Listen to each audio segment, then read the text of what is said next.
꿈다운 라디오, 꿈다운 새벽 책방, 오늘도 기분 좋게 시작합니다. 읽을까요? 네. 길스 너머 조던 B. 피터슨. 캐나다 북부 엘부타주의 한 시골 마을에서 태어났다. 냉전 시대의 이데올로기적 위험을 경험한 뒤 인간 본성의 어두운 면을 연구하기 위해 심리학 공부를 시작했다. 1991년 맥길 대학교에서 임상심리학 박사학위를 취득한 뒤 1993년부터 6년간 하버드 대학교 심리학과 교수로 재직했으며 1998년부터 현재까지 토론토 대학교 심리학과 교수로 있다. 주 연구 분야는 종교 심리학과 성격 심리학으로 100여 편이 넘는 논문의 저자 또는 공저자로 참여했으며 특히 1999년에 출간한 의미의 지도는 종교 심리학 분야의 명저로 꼽힌다. 또한 수십 년간의 임상심리학자로서 정신적 심리적 장애로 고통받는 환자들을 치료해왔고 정치적 올바름과 정체성 정치에 대한 강도 높은 비판으로 언론과 대중의 주목을 받기도 했다. 2018년에 출간된 12가지 인생의 법칙으로 세계적인 베스트셀러 작가가 되었다. 삶의 의미와 책임을 강조한 이 책 질의응답 웹사이트 커라에 올라온 누구나 알아야 할 가장 소중한 것으로 무엇인가라는 질문의 답으로 제시한 42개의 목록에서 시작되었다. 지금까지 50개 언어로 번역되어 전 세계적으로 500만 부가 넘게 팔릴 정도로 큰 인기를 끌었고 국내에서도 30만 부 판매고를 올리며 내 인생을 바꾼 책이라는 찬사를 받았다. 세계 160여 개 도시를 순회하며 펼친 강연에는 약 50만 명의 청중이 모여들었으며 현재 그 유튜브 채널은 현재 354만 구독자와 2억 뷰의 누적 조회수를 기록하고 있다. 이 시대에 가장 영향력 있는 지식인으로 떠오른 피터슨은 특히 20, 30대 청년들에게 인터넷 아버지로 불리며 해외 저자로는 드물게 두터운 팬덤이 형성되어 있다. 3년 만의 신작 질서 너머는 출간 즉시 미국, 영국, 캐나다, 호주, 아마존 종합 베스트셀러에 오르며 다시 한번 피터슨 열풍을 불러일으키고 있다. 이 책은 지나친 혼돈을 바로잡는데 규칙이 중요하다는 점을 강조한 전작에서 한 단계 더 나아간다. 과거의 확신과 지식은 예기치 못한 인생의 비극에서 우리를 구하지 못하며 경직된 질서와 통제의 위험을 넘었을 때 놀라운 저평이 펼쳐진다는 점을 깊이 있게 논한다. 우리 안에서 잠재든 창조적 힘과 변화의 가능성에 주목하는 12가지 법칙을 통해 독자들은 인생의 새로운 실마리를 잡을 수 있을 것이다. 질서 너머 일러두기. 이 책에서 인용한 성경 구절은 대한 성서공의 성경전서 개역 개정판을 따랐으며 기독성을 높이기 위해 행을 구분하고 마침표를 첨가했다. 그리스도교 인명이나 텍스트는 대한민국 종교 인구 비율상 가장 많은 사람이 속한 개신교의 표기법을 기준으로 삼되 필요한 경우 국어원의 외래 표기법을 참고했다. 본문의 괄호 중 독자 이해를 돕기 위해 옹긴이가 덧붙인 내용에는 옹긴이라고 표시했다. 사랑하는 아내 태미 모린 로버츠 피터슨에게 이 책을 바친다. 나는 아내를 50년 동안 깊이 사랑해왔다. 아내는 모든 면에서 모든 이유를 떠나서 그저 존경스럽다. 팬데믹 시대의 저자가 띄운 편지. 코로나19가 불러온 전 세계적 위기 상황에 책을 내는 심정은 참으로 복잡하다. 이 어려운 시기에 코로나가 아닌 다른 어떤 것을 생각한다는 게 가당키나 한 일인지, 그렇다고 지금 팬데믹에 관한 생각을 책에 가득 담아내는 것 또한 썩 탐탁치 않다. 언젠가는 정상적인 삶의 문제들이 최전선으로 복귀할 것이기 때문이다. 따라서 현재 글을 쓰는 작가라면 어쩔 수 없이 두 가지 실수 중 하나를 범하게 된다. 언제 사라질지 모르는 팬데믹에 너무 집중하는 실수, 아니면 코끼리를 카펫 아래에 숨겨놓고 시치미를 뗀 듯 팬데믹을 무시하는 실수. 이 점을 고려해 출판사와 여러 차례 상의한 끝에 나는 몇 년 전에 세워둔 계획에 따라 질서 너머를 쓰고 현재에 국한되지 않은 주제를 다루기로 마음먹었다. 첫 번째가 아닌 두 번째 실수를 감수하기로 한 것인데 이 책을 통해 독자들이 코로나 바이러스와 그것이 일으킨 재난에서 잠시라도 벗어나 삶의 위안을 얻을 수 있기를 바란다. 서문 2020년 2월 5일 나는 많고 많은 도시 중 모스크바의 어느 집중치료 병동에서 깨어났다. 눈을 떠보니 두 팔이 짧은 밧줄에 묶여 침대 양옆에 고정되어 있었다. 의식이 없는 상태에서 집중치료 장치에 연결된 카테터가 빠질 정도로 팔을 하도 휘저어서였다. 여기가 어딘지도 모르는데 딸 미카엘라와 사위 안드레이는 보이지 않고 낯선 언어를 쓰는 사람들이 주위를 둘러싸고 있었다. 딸 부부는 허락된 면회 시간이 워낙 짧아 내가 깨어난 순간에도 곁에 있을 수 없었다. 화가 나고 혼란스럽고 짜증이 났다. 나는 몇 시간 뒤 찾아온 미카엘라에게 한바탕 해댔다. 전혀 사실이 아니라는 걸 알면서도 배신당한 듯한 기분을 참을 수 없었다. 사람들은 낯선 나라에서 치료받을 때 발생하는 온갖 잡다한 요구를 부지런히 들어주면서 나를 간호했다. 최근 몇 주 동안 내게 일어났던 일들은 하나도 기억나지 않았다. 내가 사는 캐나다 토론토의 한 병원에 입원할 때인 12월 중순부터의 일들 역시 거의 기억나지 않았다. 2019년 초를 돌이켰을 때 그나마 기억나는 몇몇 일 중 하나가 이 책을 쓰고 있었다는 것이었다. 질서 너머의 집필과 편집을 거의 다 마쳤을 무렵 우리 가족은 바통을 이어받아 잇따라 때로는 동시에 심각한 건강 문제에 시달렸다. 많은 문제가 이미 알려졌으나 조금 더 자세히 설명할 필요가 있을 듯하다. 우선 2019년 1월에 내 딸 미카엘라가 10년 전에 심은 인공 발목 관절을 교체하기 위해 외과의를 찾아야 했다. 처음 심었던 관절에 문제가 많아 미카엘라는 심한 통증에 시달렸고 움직일 때마다 불편을 겪다가 나중에는 걷기조차 힘들어했다. 스위스 치리히의 한 병원에서 나는 미카엘라가 수술을 받고 회복하는 걸 지켜보면서 일주일을 함께 보냈다. 3월 초에는 나의 아내 태미가 치료가 쉽고 흔한 질병으로 알려져 있는 일반적인 신장암 진단을 받고 토론토에서 까다롭지 않은 수술을 받았다.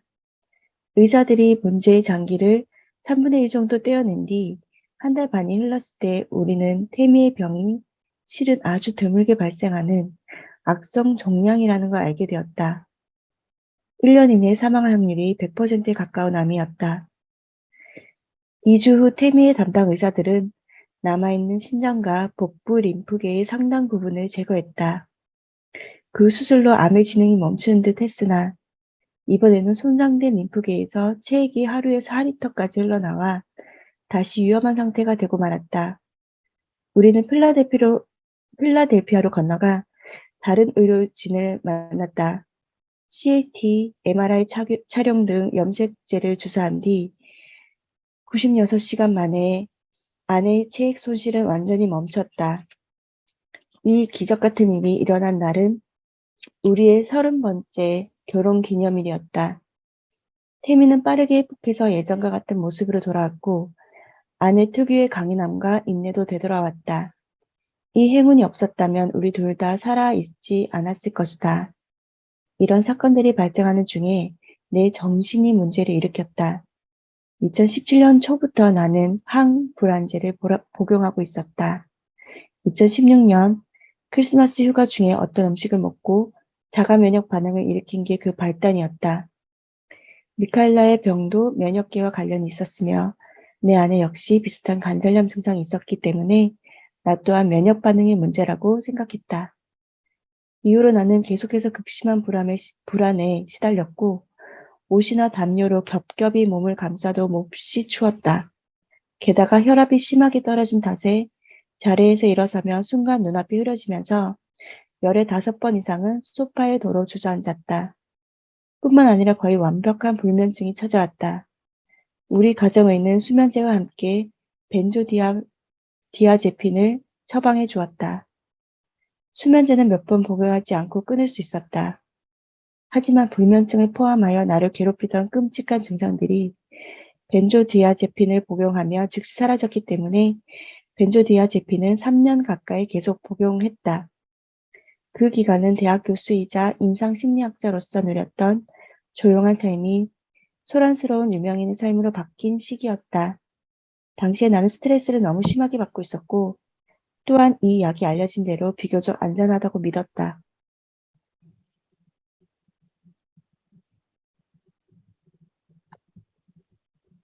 여기까지. 네, 네. 다음 분. 상준쌤이 안 되시는 것 같은데. 그러네. 진숙쌤 해주세요. 하지만 2019년 3월에 아내의 치료가 시작되면서 상황이 돌변했다. 앞서 말한 딸의 일이 있고 나서 내 불안은 두드러지게 높아진 상태였다. 그래서 나는 가정의에게 벤조디아제핀의 양을 늘려달라고 말했다. 내 불안을 나 자신이나 남들이 걱정하는 게 싫어서였다. 불운하게도 복용량을 조정한 뒤로 부정적인 감정이 눈에 띄게 증가했다. 나는 다시 한번 용량을 늘려달라고 요구했다. 이 무렵 우리는 태미의 두 번째 수술과 합병증을 견디고 있었고 나는 갑자기 심해진 불안이 그 때문이라고 생각했다. 하지만 그 뒤로도 불안은 약해지기는커녕 더욱 심해졌다. 나는 이 모든 것이 약의 부작용인 줄 모르고 몇 년 전에 알았던 우울증이 재발했다고 생각했다. 나는 거의 20년간 항우울제를 복용했으나 2016년 초부터 식습관의 변화로 약이 불필요해져서 복용을 중단했다. 어쨌든 나는 그해 5월에 벤조디아제핀을 완전히 끊고 정신과 의사의 처방에 따라 일주일에 2번 케타민을 복용했다. 비표준 마취제이자 환각제인 케타민은 종종 우울증에 즉각적이고 긍정적으로 작용한다고 알려져 있다. 하지만 내겐 아무 효과가 없었고 오히려 90분 동안 지옥을 선사했다. 지나온 모든 일이 뼛속 깊이 부끄럽고 미안하기만 할 뿐 긍정적인 경험은 아무것도 없는 것만 같았다. 케타민을 2번째 복용하고 며칠이 지나자 벤조디아제핀 금단 현상이 찾아왔다. 정말 참기 힘들었다. 한 번도 느껴보지 못한 강한 불안, 억누를 수 없는 초조와 자불안석의 상태, 공식적인 이름은 정자불능이다. 물밀듯 밀려오는 자기 파괴에 관한 생각들, 행복이란 행복은 모조리 빠져나간 듯한 쓰디쓴 느낌이 한꺼번에 몰려왔다. 내과의 친구는 벤조디아제핀을 갑자기 끊었을 때의 위험성을 일깨워 주었다. 그래서 예전보다 용량을 줄여 벤조디아제핀을 다시 복용하기 시작했다. 전부는 아니지만 많은 증상이 완화되었다. 남은 증상을 해결하기 위해 과거에 큰 효과를 보았던 항우울제도 함께 복용했다. 하지만 그때부터 피로감이 몰려와 하루에 잠을 4-5시간 더 자야 했다. 그마저도 태미의 상태가 한참 위중할 때는 도움이 되지 않았다. 식욕은 2-3배나 늘었다. 지독한 불안, 억제할 수 없는 수면의 과잉, 고약하기 짝이 없는 정자불능증, 그리고 과다한 식욕에 3개월가량 시달린 끝에 나는 미국으로 건너가 벤조디아제핀 금단 증상 전문이라는 병원에 입원했다. 그곳 의사들은 벤조디아제핀 용량을 아주 조금씩 천천히 줄여나갔다. 하지만 의도와는 달리 이미 약의 부정적인 효과를 겪고 있던 나에게는 별 소용이 없었다. 약의 부작용은 전혀 줄어들지 않았고 줄어들 기미도 보이지 않았다. 하지만 나는 태미가 수술 후 합병증에 회복하고 고작 며칠 뒤인 8월 중순부터 2달 넘게 그 병원에 머물렀고 11월 말이 되어 지칠 대로 지친 채 토론토로 돌아왔다. 이제 정자불능증은 어떤 자세로 앉든 간에 불편해서 못 견딜 정도로 심해졌다. 12월에 나는 토론토의 병원에 입원했고 거기가 내게 모스크바에서 깨어났을 때 기억이 끊긴 지점이었다. 나중에 알게 되었지만 2020년 1월 초에 내가 그 병원에서 태어난 건 딸 미카엘레와 사위 안드레이 덕분이었다. 아이들은 거기서 받은 치료나 나에게 도움이 되기보다는 오히려 해롭다고 판단했다. 나 또한 동의하는 바다. 러시아에서 의식을 되찾을 당시의 상황은 내가 캐나다에서 폐렴에도 걸렸다는 사실 때문에 복잡해졌다. 모스크바의 집중치료실에서는 그 폐렴을 발견하지도 치료하지도 못했다. 내가 모스크바에 간 목적은 기본적으로 벤조디아제핀 금단 증상을 완화하기 위해서였고, 북미에서는 아예 모르거나 너무 위험하다고 여겨지는 치료법에 의존할 예정이었다. 몇 달 전 처음 줄였을 때와는 달리 이제는 복용량을 조금만 줄여도 견딜 수 없었기 때문에 의사들은 금단 증상이 가장 심한 기간에 나의 의학적 혼수 상태에 빠뜨려 무의식 상태로 있게 했다. 그 요법은 1월 5일부터 9일간 계속되었고 그동안 내 몸은 호흡을 일정하게 유지할 수 있도록 기계 안에 눕혀져 있었다. 1월 14일에는 마취와 사건에서 벗어났다. 기억에는 없지만 깨어있는 몇 시간 동안 딸에게 정자불능증이 사라진 모습을 보여주었다.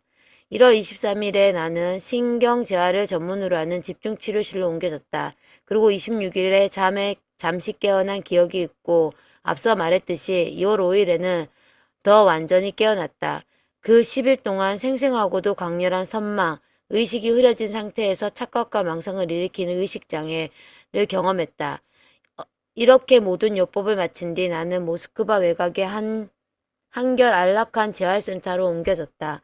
그곳에서 걷는 법, 계단 오르내리는 법, 단추 채우는 법, 혼자 침대에 눕는 법, 컴퓨터 자판 위에 손을 똑바로 놓고 타이핑하는 법을 다시 배웠다. 처음에는 사물이 제대로 보이지 않는 것 같았다. 더 정확히 말하자면 지각되는 사물과 상호작용하려면 팔다리를 어떻게 써야 하는지를 알 수가 없었다. 몇 주 후에 기본적인 지각과 조응 문제가 나아지자 나는 딸네 가족과 함께 플로리다로 향했다. 모스크바에서 춥고 음산한 겨울을 보낸 터라 태양 아래 평화로운 요양 생활이 무척 기대되었다. 코로나19가 팬데믹으로 폭발하여 전 세계를 근심에 몰아넣기 직전이었다. 플로리다에서도 왼손과 왼발의 마비가 계속 왔고 이마 근육이 떨렸으며 발작과 심한 불안이 계속되었지만 나는 모스크바 병원에서 처방받은 약을 시험적으로 줄여보기로 했다. 그랬더니 모든 증상이 뚜렷이 되살아났다. 나는 그 시점에서 실험을 포기하고 약 2달에 걸쳐 러시아에서 처방받은 용량으로 되돌아갔다. 거의 결정적인 패배였다. 호전되었으리라는 일말의 기대마저 산산조각이 났을 뿐더러 오히려 비싼 대가를 치르면서까지 제거하려 했던 과거 상태로 되돌아간 것이다. 하지만 그 시절 고맙게도 가족과 친구들이 내 곁을 지켜주었다. 그들이 있었기에 나는 괴로운 증상, 특히 아침만 되면 참기 힘들 정도로 극심해지는 증상에 굴복하지 않고 버틸 수 있었다. 올 말 러시아를 떠난 후 3달이 지나도록 나는 나아지기는커녕 분명 더 나빠지고 있었다. 그렇다고 내가 사랑하고 나를 사랑해주는 사람들에게 계속 의존할 수도 없는 일이었다. 미카일라와 안드레이는 세르비아에 전화를 걸어 새로운 방법으로 벤조디아제핀 검단 증상을 치료하는 병원에 입원 문의를 하고 나를 그곳으로 데려가기로 했다. 세르비아가 팬데믹 봉쇄를 푼 지 고작 이틀 뒤의 일이었다. 나는 나와 아내 그리고 우리 둘의 치료에 깊이 관여한 많은 사람에게 닥친 그 모든 일에 결과적으로 유익한 면이 더 많았다고 주장하려는 게 아니다. 아내에게 일어난 일은 정말 끔찍했다. 아내는 반년이 넘게 2, 3일에 한 번꼴로 죽을 뻔한 위기를 겪었고 그런 뒤에는 내 질병과 부재를 견뎌내야만 했다.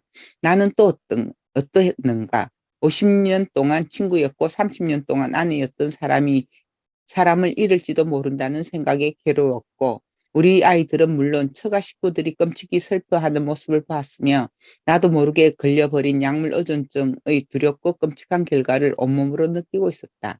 우리가 그 모든 시련을 이겨내 더 좋은 사람이 되었다는 주장으로 그때의 고통을 값싸게 취급할 마음은 추호도 없다. 하지만 이렇게는 말할 수는 있다. 죽음이 곁을 거르게 스치듯 지나갔기에 내 아내는 자신의 정신적 창조적 발전에 더 일찍 더 열심히 주의를 기울이게 되었다고 나 역시 극한의 고통을 경험하면서 이 책에 의미 있는 말들만 담으려고 노력할 동기를 얻었다고. 우리가 지금 살아있는 건 분명 가족과 친구들의 공이 크다. 하지만 나 역시 쓰고 있던 책에 의미 있게 몰입하고 러시아에서 무의식 상태로 보낸 약 1달을 제외하면 언제 어디서나 생각의 끈을 놓지 놓지 않으려 노력했기에 살아갈 이유를 잃지 않았고 더 나아가 어렵게 거머쥔 생각들의 생존력을 실험할 수 있었다. 나는 분명 전작에서도 이 책에서든 내가 제시한 법칙에 따라 산다면 100% 충분할 거라고 주장한 적이 없다. 나는 다음과 같이 주장했다. 또 주장하고 싶었다. 혼돈이 당신을 끌어들여 집어삼킬 때 자연히 당신이나 당신이 사랑하는 사람에게 질병을 내릴 때 부패한 권력이 당신이 이룬 가치 있는 어떤 것을 갈갈이 찢어 넣을 때 그 이야기의 나머지 부분을 알면 유익하다. 그런 불행은 존재를 구성하는 이야기의 쓰라린 반쪽에 불과하다. 거기에는 구원의 토대가 되는 영웅적인 요소 또는 어깨 위에 책임을 짊어지는 인간의 영혼의 고상함은 한 줄도 없다. 따라서 이야기의 나머지 반쪽을 무시하는 건 위험을 자초한 일이다. 인생은 결코 쉽지 않아서 나머지 반쪽에 담긴 영웅적인 이야기를 잃어버리면 모든 것을 잃을 수 있다. 누구도 그런 일이 일어나길 원하지 않는다. 그러니 우리는 마음과 영혼을 고추 세우고 우리에게 주어진 새로운 방식을 실천하며 살 필요가 있다. 우리에겐 힘들 때 기댈 수 있는 힘의 원천이 있으며 설령 그 원천이 풍족하지 않을지라도 그 정도면 그럭저럭 부족하지 않을 때가 있다. 우리에겐 실수를 인정하는 순간 그로부터 배울 것이 있다. 우리에겐 약국과 병원이 있으며 우리를 일으켜 세우고 우리가 하루하루 버틸 수 있게 도와주는 성실하고 훌륭한 의사와 간호사가 있다. 또한 우리 자신의 성격과 용기가 있다. 만약 의사가 더 이상 방법을 찾지 못하고 우리가 흰 수건을 던질 준비가 되었다 할지라도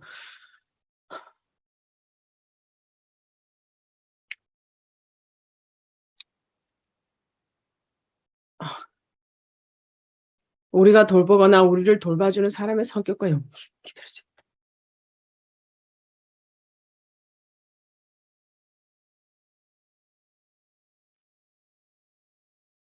다음 분 좀 읽어주세요. 그래서 어쩌면 혹시라도 그 모든 걸 이겨낼지 누가 알겠는가?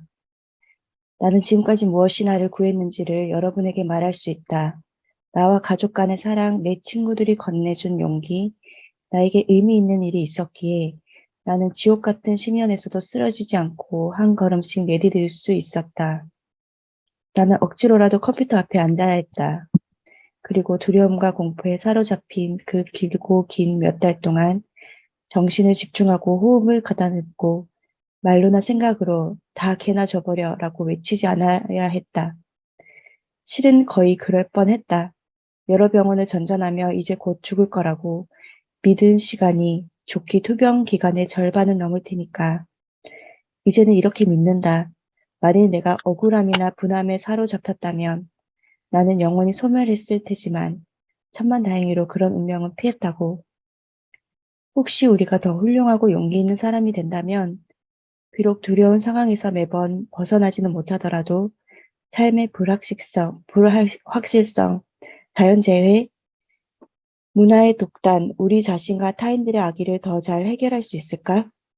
만일 우리가 더 높은 가치를 위해 분투한다면, 우리가 더 진실하다면, 경험의 유익한 요소들이 우리 주변에 더 많이 꽃피우지 않을까? 만일 우리의 목표가 고상하고 우리의 용기가 부족하지 않으며 우리의 방향이 정확하게 진리를 겨누고 있다면 그렇게 해서 쌓인 선이 공포에 굴복하는 걸 막을 수 있지 않을까? 완벽하게 그 일을 해내지는 못해도 비슷한 상태에 도달할 수는 있을 것이다.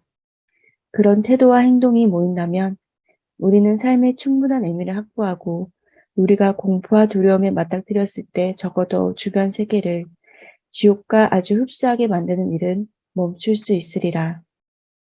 왜 질서 너머인가? 그 답은 어찌 보면 간단하다. 질서는 탐구된 영역이다. 우리가 적절하다고 여기는 행동으로 목표하는 결과를 얻을 때 우리는 질서의 영역 안에 존재한다.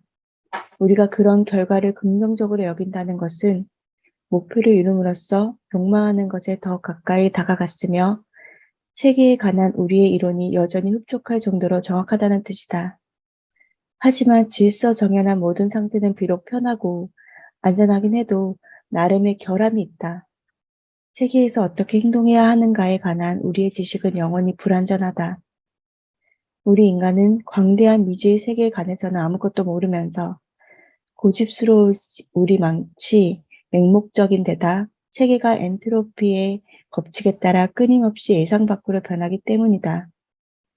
게다가 세계의 질서를 부여하면서 우리는 경솔하게도 모르는 모든 것을 고려 대상에서 제거해버리는 까닭에 그 질서는 곧 딱딱하게 굳어버린다. 그런 시도가 도를 넘는 순간 전체주의가 고개를 내민다. 전체주의는 원칙상 완전한 통제가 불가능한 곳에서 완전한 통제를 이루려고 할 때 동력을 얻는다. 그러고는 쉼없이 변하는 세계에 적응하는 데 없어서는 안 될 모든 심리적, 사회적 변화를 가차없이 제약한다. 그러므로 우리는 어쩔 수 없이 질서 너머 혼돈의 영역으로 나아갈 필요에 부딪힌다. 우리가 힘들게 얻은 지혜에 따라 행동할 때 원하는 것이 자연스럽게 드러나는 것이 질서라면 혼돈은 우리를 둘러싼 잠재적 가능성들이 우리의 예상이나 시야 밖에서 뚫고 튀어오르는 것이다. 어떤 일이 과거에 여러 번 일어났다 해도 그 일이 같은 방식으로 계속 일어나는 것은 아니다. 알고 예측할 수 있는 것 너머에는 어떤 영역이 영원히 존재한다. 혼돈은 파격, 새로움, 예상치 못한 변화, 붕괴이며 심지어 추락일 때도 허다하다. 그로 인해 우리가 당연시하던 것을 이제는 믿을 수 없게 되기 때문이다. 혼돈은 때로 서서히 모습을 드러내면서 신비를 경험하게 하고 호기심, 충동, 관심을 불러일으킨다. 특히 이해가 되지 않는 것을 향해 우리가 신중한 준비와 훈련을 마친 상태에서 접근할 때 그럴 가능성이 크다. 하지만 예상치 못한 혼돈이 갑자기 끔찍하게 우발적으로 튀어나올 때도 있다. 그러면 우리는 얼어붙고 당황스러워하며 정말 힘들게 노력하지 않으면 정신을 되돌리지 못한다. 질서의 상태와 혼돈의 상태는 본래 어느 쪽이 더 좋다고 말할 수 없다. 그걸 따지는 건 잘못된 관점이다. 그럼에도 12가지 인생의 법칙에서는 어떻게 하면 과도한 혼돈의 결과를 바로잡을 수 있는지에 더 많은 비중을 뒀다. 갑자기 예상치 못한 변화에 부딪힐 때 우리는 생리적으로, 심리적으로 최악의 상황에 대비한다. 이 최악의 상황이 어떻게 펼쳐질지는 오직 신만이 알기 때문에 우리는 무지한 상태에서 모든 가능성에 대비해야 한다. 이렇게 끊임없이 준비할 때의 문제는 지쳐 나가 떨어질 수 있다는 점이다. 하지만 전작에서 거듭 강조했듯이 미지의 것을 신중하게 관리할 필요가 있긴 하지만 그렇다고 혼돈을 제거해야 한다는 뜻은 절대 아니다. 새로운 것과 접촉하지 않으면 정체되기 마련이다. 미지의 세계로 우리를 잡아끄는 본능, 곧 호기심이 없는 삶은 바람 빠진 풍선처럼 쪼그라든다. 새로운 것이 어느 정도 섞여들어도 존재가 참을 수 없이 흔들리고 불안정해지지 않는다면 그것은 흥분과 매혹과 격정을 부채질한다. 12가지 인생의 법칙과 마찬가지로 이 책도 지르윤다 웹사이트 쿼라에 처음 공개되어 대중에게 알려진 42가지 법칙에서 몇 가지를 뽑아 설명한다. 하지만 전작과는 달리 안정과 통제가 지나쳐서 발생하는 위험을 어떻게 피해야 유익할 수 있을까를 핵심 주제로 삼는다. 주변에서 우리가 통제하는 것들이 엉뚱하게 흘러가는 것을 자주 보는 것처럼 우리의 이해는 불충분하기 때문에 한 발은 질서 안에 놓고 다른 발로는 그 바깥쪽을 디뎌 시험해 볼 필요가 있다. 그 변경에서 아직 화해하거나 정하지 못한 것들과 마주했을 때 당황하지 않고 안정을 유지하면서 두려움을 통제하고 배움을 계속할 수만 있다면 우리는 가장 깊은 의미를 탐구하고 발견할 힘을 얻는다. 여기서 의미란 단순한 생각보다 훨씬 더 깊은 어떤 것이며 이를 향한 본능이 인생을 올바르게 이끌어준다. 의미를 따라가야 우리는 우리 너머에 있는 것에 압도되지 않고 시대에 뒤처졌거나 너무 편협하거나 너무 과시적인 가치와 믿음, 체계에 바보처럼 현혹되거나 지배당하지 않게 된다. 구체적으로 나는 무엇을 썼을까? 법칙 1에서는 예측할 수 있는 안정적인 사회구조와 개인의 정신건강의 관계를 설명하고 더 나아가 창의적인 사람들이 그 구조를 지속해서 업데이트할 필요가 있다고 주장한다. 법칙 2에서는 수백 년이 된 연금술 이미지를 분석하고 고대와 현대의 몇몇 이야기를 빌려와 통합된 인격과 그 발달에 관해 이야기한다. 법칙 3에서는 통증, 불안, 두려움 같은 부정적인 감정이 암시하는 정보를 외면할 때 어떤 위험이 발생하는지 살펴보고 그 정보를 숨기지 않는 것이 정신을 건강하게 유지하는 데 매우 중요함을 보여준다. 법칙 4에서는 힘든 시기를 견디게 해주는 의미는 순간적으로 사라지는 행복이 아니라 자기 자신과 타인을 자발적으로 책임지는 성숙함에서 찾아야 한다고 주장한다. 법칙 5에서는 내가 임상 심리학자로서 경험했던 사례를 통해 개인적으로나 사회적으로 양심의 명령에 귀 기울일 필요가 있음을 밝힌다. 법칙 6에서는 개인과 사회의 복잡한 문제를 성, 계급, 권력 같은 단일한 변수 탓으로 돌리는 것이 왜 위험한지를 설명한다. 법칙 7에서는 한 방향으로 참을성 있게 매진하는 태도와 역경 앞에서 다시 일어서는 성격이 얼마나 깊이 관련 있는지를 이야기한다. 법칙 8에서는 참된 것, 선한 것, 지속적인 것을 가리키는 안내자로서 미적 경험이 갖는 막대한 중요성에 초점을 맞춘다. 법칙 9에서는 여전히 아프고 두려운 과거의 기억을 스스로의 말로 탐사하고 다시 생각해 봄으로써 그 공포를 떨쳐낼 수 있다고 말한다. 법칙 10에서는 부부 사이에서 진정한 낭만을 유지하고자 할 때는 선의와 상호 존중, 진심 어린 협조에 기반을 둔 명시적인 협상이 중요하다고 충고한다. 법칙 11에서는 흔하지만 정말 위험한 세 가지 심리적 반응 패턴이 어떻게 되는지를 설명하고 그런 패턴의 노예가 될 때 맞게 되는 비참한 결과들을 열거한 뒤 대안이 될 수 있는 길을 제시한다. 법칙 12에서는 인생의 불가피한 비극에 맞닥뜨렸을 때조차 감사한 마음을 갖는 용기 있는 사람은 힘든 오르막에서도 계속 행진하겠다는 점을 말한다.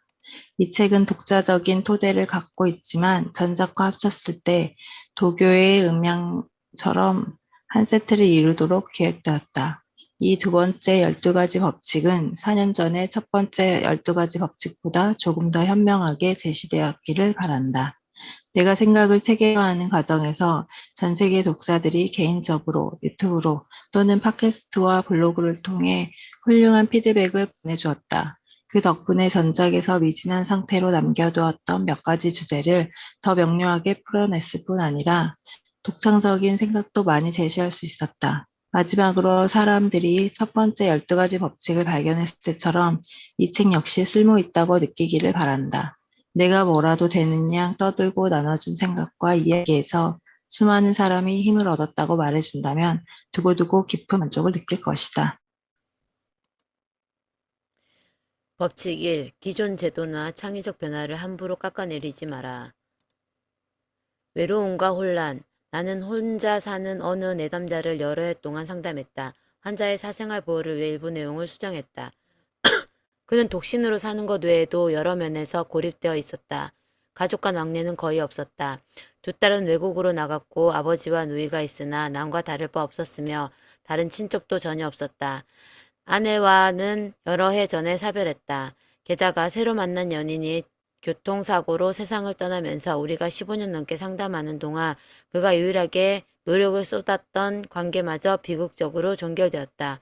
그와 함께 상담을 시작했을 때 우리의 대화는 어색하기 짝이 없었다. 그는 일상적인 사회적 상호작용에 서툴렀다. 그의 언어적, 비언어적 행동에는 사교성이 풍부한 사람에게서 느껴지는 춤추는 듯한 리듬과 조화가 빠져 있었다. 어릴 적에 부모는 그를 철저히 방임했을 뿐만 아니라 학대도 일삼았다. 집에 없을 때가 많았던 그의 아버지는 성향이 태만하고 과학적이었으며 어머니는 만성 알코올 의존자였다. 학교에서는 끊임없이 괴롭힘과 따돌림을 당했고 그에게 진정한 관심을 보이는 교사도 없었다. 이 모든 경험이 환자에게 우울한 성격을 각인시키거나 적어도 그쪽으로 끌리는 생물학적 경향을 악화시켰다. 결과적으로 그는 퉁명스럽고 흥분을 잘했으며 대화 중에 상대방이 잘못 이해하거나 갑자기 끼어드는 것 같으면 즉시 발끈했다. 그런 반응으로 보건대 성인이 돼서도 특히 일하는 곳에서 계속 괴롭힘의 표적이 된 게 분명했다.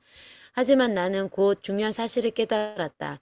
내가 최대한 침묵을 지키면 상담이 순조롭게 진행된다는 것이다. 그는 1에서 2주에 한 번 상담실에 들러 그의 신경을 곤두서게 한 일들을 털어놓았는데 1시간 상담에서 처음 50분 동안 입을 다물고 열심히 귀를 기울였다면 남은 10분 동안에 비교적 정상적이고 순조롭게 대화할 수 있었다. 10년 넘게 이 패턴을 반복하면서 나는 점차 침묵하는 법을 터득했다. 내게 그리 쉬운 일은 아니었다. 세월이 흐를수록 그가 부정적인 일들을 말하는 시간이 줄어들었다. 그의 독백에 가까운 우리 대화는 항상 그를 짜증나게 했던 일들로 시작했다. 하지만 상담실 밖에서 그는 열심히 노력했다. 친구를 사귀고 예술가 모임과 음악 페스티벌에 가고 다시 곡을 쓰고 기타를 연주했다. 사교적으로 변하면서 그는 나에게만 털어놓고 상의하던 문제의 해결책을 스스로 찾기 시작했고 나중에는 간혹 삶의 긍정적인 면을 말하기도 했다. 진행은 느렸지만 조금씩 꾸준히 발전해갔다. 처음 나를 만나러 왔을 때만 해도 그는 커피숍 아니 공공장소라면 어디서든 대화는커녕 완전히 얼어붙어 한마디도 하지 못했다. 하지만 치료를 마칠 쯤에는 여러 소모임에서 자신이 지은 시를 낭독하고 심지어 스탠드업 코미디를 시도했다. 임상심리학자로서 20년 넘게 마음을 치료하면서 깨달은 진리를 그보다 더 잘 보여준 개인적 의학적 본보기는 없었다. 그 진리는 사람은 타인과 끊임없이 대화하면서 마음의 질서를 유지한다는 것이다. 우리 모두는 생각을 통해 만물의 질서를 유지하지만 생각하기는 주로 말하기를 통해 이루어진다. 우리는 과거에 관해 이야기할 필요가 있다. 그래야 우리를 괴롭히는 사소하고 때늦은 관심에서 벗어나 진짜 중요한 경험에 집중할 수 있다. 우리는 현재 상태와 미래 계획에 관해 이야기할 필요가 있다. 그래야 우리가 지금 어디에 있고 어디로 가고 있으며 왜 그곳으로 가는지를 알 수 있다. 우리가 짜낸 전략과 전술은 다른 사람들의 평가를 받아야 한다. 그래야 효율성과 적응력을 검증할 수 있다. 말하는 동안에는 자신의 말에 귀를 기울일 필요가 있다. 그래야 우리 신체적 반응, 동기, 감정을 어설프지 않게 조율하여 명료성과 질서를 높이고 불합리하거나 지나친 근심에서 벗어날 수 있다. 우리는 말을 할 필요가 있다. 기억하고 또 잊기 위해서다. 이 내담자는 자신의 말에 귀 기울여줄 사람이 절실히 필요했다. 또한 더 크고 복잡한 집단에 완전히 소속될 필요가 있었다. 그는 상당 시간에 나와 함께 이 일을 계획했고 스스로 실행했다. 만일 그가 외로움과 폭력으로 점철된 개인사에 짓눌려 인간의 상호작용과 대인관계의 가치를 보려 하지 않았더라면 건강과 행복을 되찾지 못했을 것이다. 하지만 그는 요령을 터득하고 마침내 세상에 스며들었다. 사회제도, 온전한 정신, 위대한 심층 심리학자 지그문트 프로이트와 카를 융은 온전한 정신을 인간 마음의 특징으로 보았다. 그들이 보기에 사람은 각자의 마음에 잠재된 인격들이 제대로 통합되어 있고 그것을 균형 있게 표출할 때 삶에 잘 적응한다. 먼저 프로이트는 정신의 본능적인 부분인 이드, 초자아, 자아, 라고 하는 세 가지 인격에 각기 특화된 기능이 있다고 보고 그 존재를 최초로 이론화했다. 그 이론에서 이드, 자, 초자는 근대 정부의 행정부, 입법부, 사법부처럼 서로 작용을 주고받는다. 한편 융은 프로이트에게 매우 큰 영향을 받았지만 정신의 복잡성을 다르게 분석했다. 융이 보기에 개인의 자아는 그림자, 아니마 또는 아니무스, 자기, 자기의 관계 속에서만 올바르게 존재할 수 있다. 융의 이론이든 프로이트 이론이든 이 모든 하위 요소에는 한 가지 공통점이 있다. 주변 환경과 무관하게 개인의 내면에 존재한다는 것이다. 하지만 사람은 그야말로 전형적인 사회적 동물이고 우리 바깥에 있는 사회적 세계에는 지혜와 길잡이가 곳곳에 서 있다. 새로운 영토에서 길을 기억하거나 방향을 정할 때 다른 사람이 애써 세워둔 도로 표지와 이정표가 있는데 굳이 우리 내부의 한정적 자원을 쓸 필요가 있겠는가? 프로이트와 융은 개인의 자율적인 정신에 집중한 나머지 개인의 정신 건강 유지에 사회가 하는 역할을 경시하고 말았다. 그런 이유로 나는 새로운 내담자와 처음 상담할 때는 그가 사회적으로 어떤 위치에 있는지를 평가한다. 지적 능력이나 야망을 가질 정도로 교육받았는가? 흥미롭고 의미있고 생산적인 활동을 하면서 여가를 보내는가? 미래에 대비해 안정적이고 확실한 계획을 세웠는가? 그 자신이나 가까운 사람에게 심각한 건강 문제나 경제적 문제는 없는가? 친구가 있고 사회적인 교제를 하는가? 부부 관계는 안정적이고 만족스러운가? 가족 관계는 친밀하고 화목한가? 충분한 수익과 안정감을 가져다 주며 더 나아가 만족감과 기회의 원천이 되는 직업 또는 직장을 갖고 있는가? 이 질문 중 셋 이상에서 아니요라는 답변이 나오면 내담자는 대인관계에서 안정된 자리를 확보하지 못한 것이며 그로 인해 심리적 침체에 빠질 위험이 있다. 사람은 외떨어진 마음의 주체가 아니라 다른 사람과 뒤섞여 존재한다. 타인이 아주 조금이라도 받아들이도록 행동할 수 있다면 일단은 그것으로 충분하다. 요컨대 우리는 온전한 정신을 내부에서 조달한다. 정신이 건강한 사람은 마음이 잘 통합되어 있을 뿐 아니라 생각하고 행동하고 말하는 방식에 대한 주변 사람들의 평가에 끊임없이 주의를 기울인다. 만일 당신이 부적절하게 행동하기 시작하면 당신이 큰 실수를 저지르기 전에 사람들이 먼저 반응한다.